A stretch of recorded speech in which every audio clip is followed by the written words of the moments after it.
Now that is how you finale.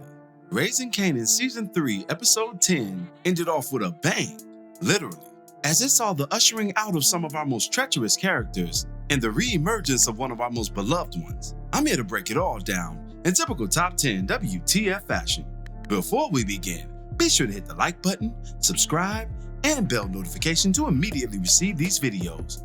Also, big thank you to all of my channel donors. If you'd like to be the next one, drop $1 on that Cash App for us. And lastly, a spoiler alert is now in effect for all things Power. Here we go. WTF moment number 10, Heart to Heart. The episode begins with a thankfully alive Lulu in a rehabilitation center courtesy of his sister Rock and his brother Marvin. Rock is shown seated with Lulu, and the two have an impromptu therapy session and subsequent heart-to-heart, laying out all of their issues before the doctor. Lulu reveals in this conversation why he's prone to overspeak and spill the beans, especially while he's in a drunken state. Not so much just blaming the alcohol, but making those abstract problems tangible in real time, and thus easing the burdens on his soul.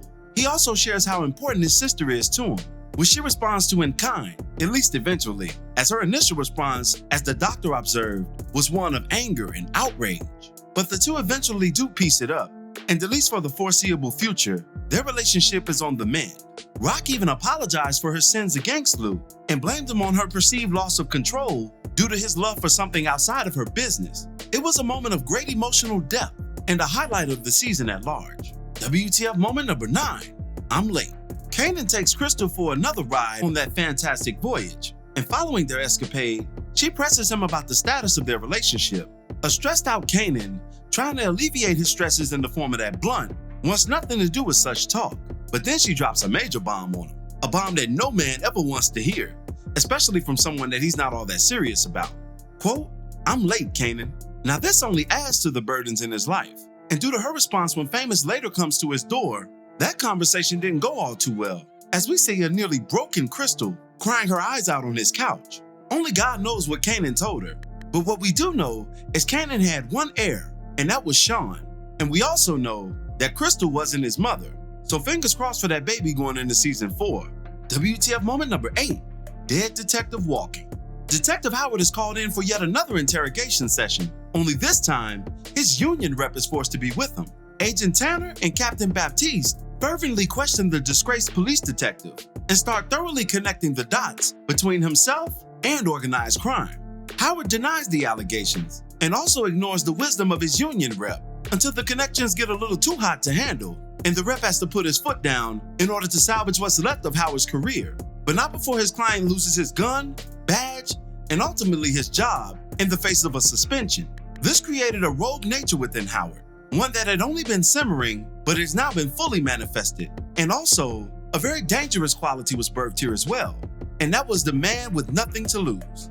WTF moment number 7, Wet Work. Rock cruises around her neighborhood following her visit with Lou, and reminisces on her family's relationship by observing children in the park playing together. This beautiful moment is then disrupted by a car full of thugsters who pull up next to her in a menacing fashion and then add guns to that equation, shooting up Rock's signature ride. A shocked Raquel speeds away from the criminals, barely making it out alive with her life in her hand. WTF moment number 6, Think Again. An enraged Kanan pays Snaps, Pop, and Ronnie a visit in the aftermath of his mother's attempted murder. Kanan furiously scolds his business partner Ronnie for calling plays against his family without his approval, and Ronnie returns said fury, underestimating his adolescent protege. This was the point of no return for their relationship, although it wouldn't seem like that on the surface as the episode evolved. But as we know the fate of Ronnie and what ultimately happened to him, I'm certain he ruled the day that he crossed Kanan's start. Because as Kanan told him in so many words, and I'm paraphrasing, you got me fucked up, homie. WTF moment number 5, The Raid. Famous takes a call from the record executive that we previously saw, who wanted to do a deal with him and Lou and get his record out to the masses. However, due to Lou's rehabilitation state, Fame stalls the executive yet again, only to have his own set of problems exacerbated as police surprisingly raid his home and arrest the young promising rapper. Then, upon bringing him in, we learned that they acquired the murder weapon in Freddie's execution. And worse yet, we learned that they got it from his own mother. Now this state of affairs only spells more doom and gloom for Famous, who's already had a roller coaster ride of a season to begin with, in losing his best friend and nearly losing his own sobriety in the face of a marijuana addiction that compounded his laziness and thus critically affected his career. But just when that glimmer of hope began to shine through, it was snatched away yet again, but by the hands of his own mother. That's just nasty work.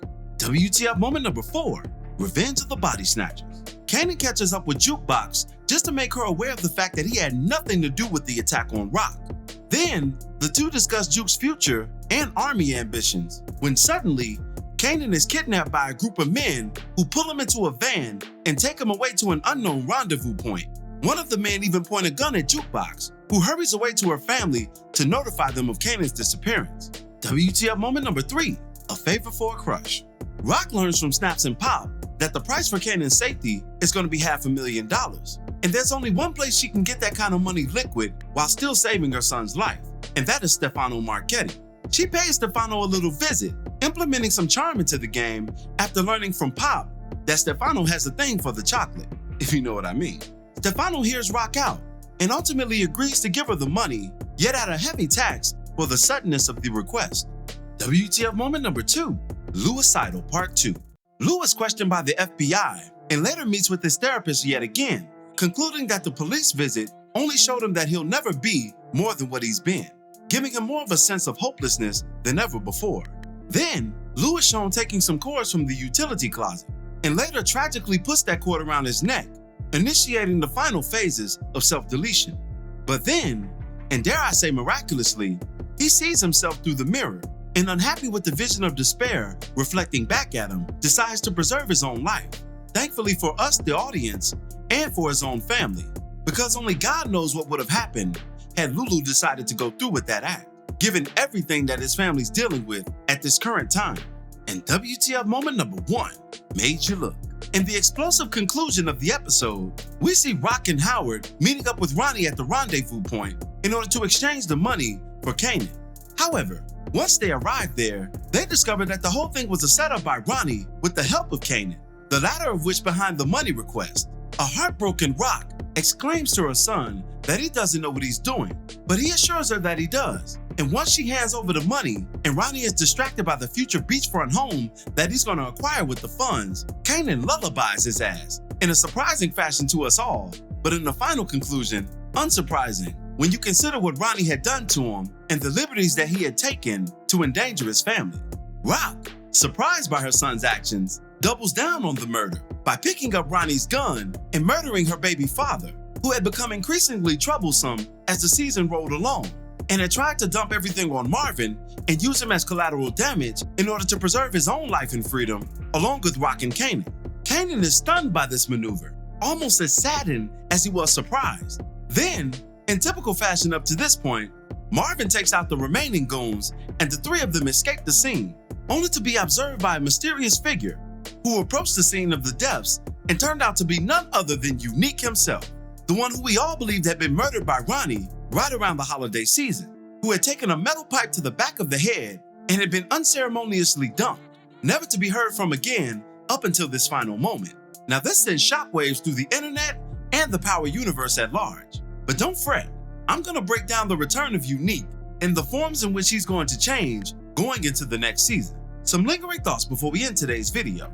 Howard's soliloquy about his crimes in the name of Rock and Kanan's protection, coupled with his urging that Marvin take the fall, is what ultimately got him killed. You can see it in her expression as he carried on. If he professed this much here, he'd do it on the stand one day to save his own ass. And that possibility just couldn't be allowed. That's the tinge you hear in Rock's voice when she relays to Marvin that, quote, it had to be done. Because in all truth, there was no other way. Howard was cooked, at his wit's end, and the most dangerous liability to Rock and her collective. And foolishly, he believed that his parentage to Kanan was more important than Marvin's connection to the family, who, if we're being honest, was way more of a father to Kanan than Howard had ever been. And plus, that was Raquel's own brother. Howard, on the other hand, if we're keeping it very real, was nothing more than a predator who had impregnated a teenage girl, denied any restitution to her, mostly out of ignorance, and had carried himself around the South Side as if the neighborhood owed him something for doing the bare minimum of his job. And plus, he killed his own partner in the very same fashion that he lost his own life, damn near on the same side of the head that he shot Burke in. So in the final summation, life comes at you fast, and karma is undefeated. Good riddance to him, to be honest. But big salute to Omar Epps, one of my favorite actors. He held that shit down for 3 seasons.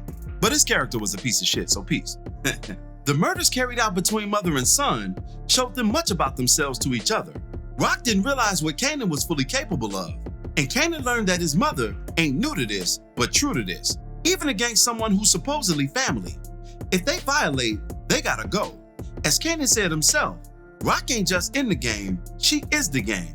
But by seeing Kanan's intricate plot and execution, Rock was made aware of the fact that she birthed the game as well, and what's in the mother has now been overtaken by the son. Now that Rock has finally taken out Howard, I wonder how that will affect her relationship with Kanan going forward. As I stated, Kanan was damn near heartbroken in his expression at the loss of his father, and I'm sure this will only complicate things between him and his mother even further. But hopefully, her deceptive nature will transform into one of truth, and she will fully explain why such a maneuver had to be done. Because if Howard was left alive, everybody was going down. But interestingly enough, the loss of his father in this way now justifies this line to Tommy way back in OG Power when they were playing pool, where he stated to Tommy, and I'm paraphrasing, "Take advantage of the fact that your father's returned, cause I ain't never had one." Because in truth, although he spent minimal time with his true father, he didn't really know that man like that. And his uncle served more as father figures than Howard ever did. You can't help but feel for Jukebox in this episode. She literally looks like she's been crying her eyes out in the weeks since the feds spoiled her big break on account of her family. And in every scene, her voice is scratchy, her eyes are puffed, and her mood is sour. This is something that's only going to be magnified further as she moves on with her life and tries to place more distance between herself and her family. And finally, I think I speak for all of us when I say I'm so glad that Lulu chose a different route. At the moment of truth and on the brink of deletion, the mirror reveals some interesting things to Lou. And in that way, it's one of the most powerful instruments available to us. When we look into the mirror, it's almost like we're looking into ourselves. And at such an impasse, we decide just who we want to be. This is something we literally do daily prior to stepping out into the world. And Lulu had to decide just who he wanted to be, immediately preceding his imminent doom. Thankfully for us, he decided to be greater than the sins he was carrying. And hopefully the seasons to follow will bring him more peace than pain. But that will do it for this one. What were your thoughts on the Raising Kanan Season 3 finale? Be sure to drop me your opinions in the comments below. As always, I thank you for watching today's video. If you liked today's video, go ahead and drop $1 on that Cash App for us, hit the like button, share it with your friends who are Power fans, and subscribe for more content such as this. This is Rudy P. Magic of Rudy P. Magic Beats, and have a blessed one until the next one. Peace, y'all.